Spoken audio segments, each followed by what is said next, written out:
Monsieur Brunel, pour le groupe Gauche démocrate et républicaine.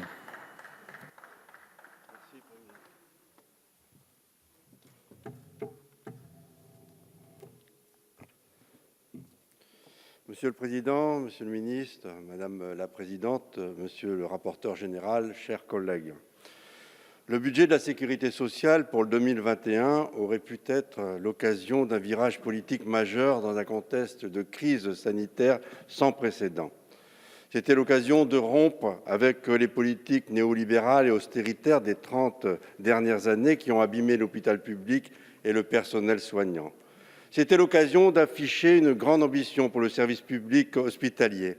C'était l'occasion d'inventer de nouvelles solidarités pour celles et ceux qui subissent de plein fouet la crise économique. Dans les faits, c'est le budget des occasions manquées.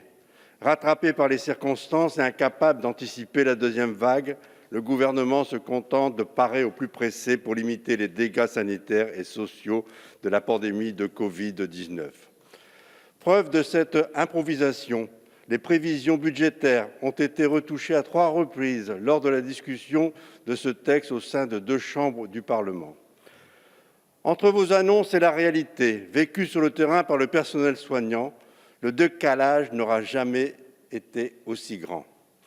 Vous promettez des revalorisations pour l'ensemble des agents hospitaliers dans le cadre du Ségur de la santé, mais elles sont aussi insuffisantes que partielles. Selon la Fédération hospitalière de France, 55 000 agents hospitaliers sont ainsi exclus des augmentations salariales, principalement des personnels qui exercent dans les secteurs médico-social et social. Vous annoncez par ailleurs 15 000 recrutements pour l'hôpital public. Mais quand on y regarde de plus près, il s'agit pour moitié de recruter sur des postes vacants et pour moitié de véritables créations de postes. À quand un grand plan de formation et d'embauche? Dans l'immédiat, à l'heure d'aujourd'hui, il nous faudrait tout de suite 40 000 embauches supplémentaires pour couvrir les besoins dans les services et ensuite programmer un plan massif d'embauche. Même constat concernant les lits d'hospitalisation.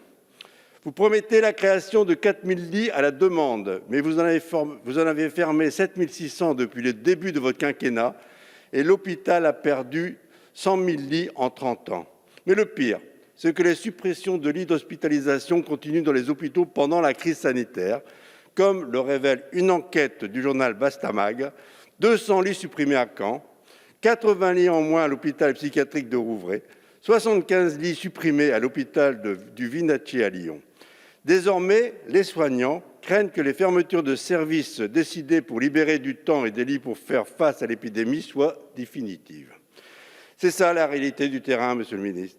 Enfin, vous annoncez que 7 000 soignants ont été formés à la réanimation depuis le début de la crise, mais derrière ce chiffre se cachent des formations express de quelques jours superficielles et insuffisantes.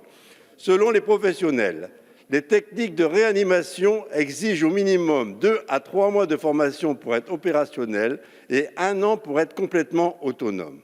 Vous vous arrangez avec les chiffres pour dresser un portrait flatteur de votre action face à la crise sanitaire, ce qui continue d'alimenter la défiance. Pourtant, la lutte contre l'épidémie s'est faite au prix de déprogrammation massive des soins dans les hôpitaux, notamment en matière de traitement du cancer ou des pathologies cardiovasculaires.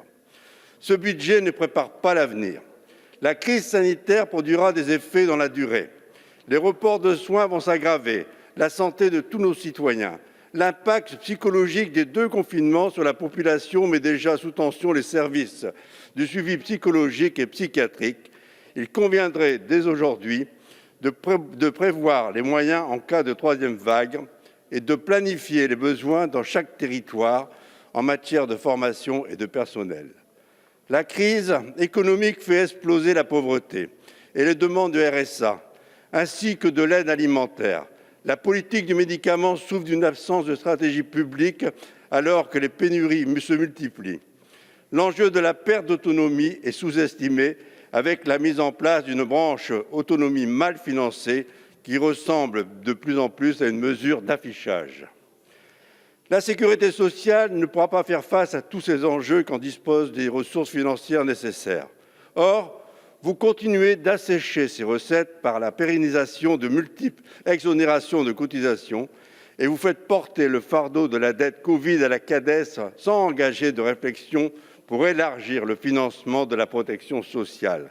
Vous préférez lancer un groupe de travail pour trouver les solutions pour établir les comptes sociaux sans toucher aux recettes. Il faut donc s'attendre à de nouvelles coupes sombres dans les dépenses publiques. Pour toutes ces raisons, nous voterons contre ce budget. Merci, monsieur le député.